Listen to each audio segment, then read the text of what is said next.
1000த்திற்கு மேற்பட்ட ஐயாவளி ஆலயங்களுக்கு நான் அடிக்கல் நாட்டி இருக்கிறேன், திறந்து வைத்திருக்கிறேன், சென்னை, மும்பை என்று எல்லா இடமும். ஆனால் அதையெல்லாம் விட எனக்கு பெருமை எது என்று கேட்டால், கன்னியாகுமரி மாவட்டத்திலே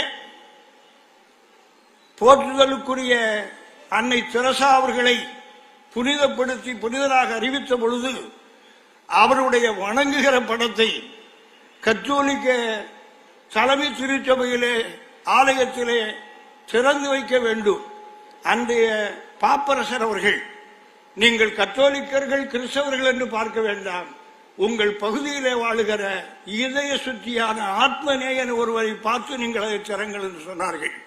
லியோன் தர்மராஜ் போற்றுதலுக்குரிய ஆயர் அவர்கள் என்னுடைய பெயரை சொன்னது மட்டுமல்ல, இன்று கோட்டாறு பேராலயத்திலே இருக்கிற அந்த புனித அந்த அடையாளத்தை நான் திறந்து வைத்தேனானால் 1000 ஆலயம் என் வழியிலே திறந்ததை விட அதை பெருமையாக கருதுகிறேன்.